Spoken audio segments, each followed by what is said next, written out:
ராயன் திரைப்படத்தோட celebrities reviews வந்து வெளியாகி கொண்டு இருக்கு. ராயன் திரைப்படத்தை சூப்பர் ஸ்டார் ரஜினிகாந்த் அவர்கள் பார்த்துருக்காங்களாம்.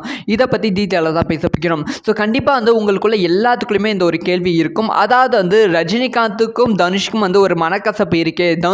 தனுஷோட 50வது திரைப்படத்தை எப்படி வந்து ரஜினிகாந்த் பார்த்துருப்பாங்க, பார்த்துட்டு என்ன சொல்லியிருப்பாங்க அப்படிங்கிற டவுட் வந்து இருக்கும். இதை பற்றி டீட்டெயிலாக தான் பேச போகிறோம். ஸோ ராயன் திரைப்படம் தனுஷ் அவர்களோட 50வது திரைப்படம். இந்த திரைப்படம் வந்து தமிழ் சினிமாவுக்கு ரொம்ப ரொம்ப முக்கியமான திரைப்படமாக பார்க்கப்படுகிறது.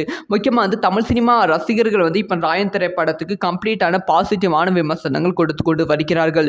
ராயன் திரைப்படம் ரிலீஸுக்கு முன்பே வந்து ப்ரீ ஷோ வந்து போடப்பட்டது, செலிபிரிட்டி ஷோ. இதில் வந்து ரஜினிகாந்த் அவர்கள் இருந்தாங்க அப்படி சொல்லப்படுகிறது. ரஜினிகாந்த் அவர்கள் ராயன் திரைப்படத்தை பார்த்து தனுஷ் அவர்களுக்கு வாழ்த்து தெரிவித்திருக்காங்களாம். ஸோ எப்பயுமே வந்து தனுஷ் அவர்கள் திரைப்படம் ரிலீஸ் ஆகிறதுக்கு முன்னாடி வந்து ரஜினிகாந்தும் தனுஷும் வந்து அந்த திரைப்படத்தை வந்து பார்த்துருவாங்க.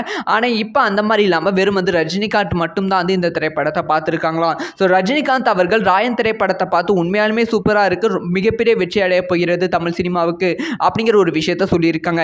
இதில் ஒரு ட்விஸ்ட் என்னன்னா, ஸோ ராயன் திரைப்படத்தை வந்து ரஜினிகாந்த் அவர்கள் வந்து தனுஷ்காக பார்க்கலாம், சன் பிக்சர்ஸுக்காக தான் பார்த்தாங்களாம். ஏற்கனவே வந்து சன் பிக்சர்ஸ் ப்ரொடக்ஷன் வந்து நம்ம சூப்பர் ஸ்டார் ரஜினிகாந்த் அவர்கள் ஜெயிலர் அப்படிங்கிற ஒரு மிகப்பெரிய வெற்றி திரைப்படத்தை கொடுத்தாங்க. அதனாலே வந்து சன் பிக்சர்ஸுக்கும் ரஜினிகாந்துக்கும் ஒரு நெருங்கிய நட்பு வந்து இருக்கிறது.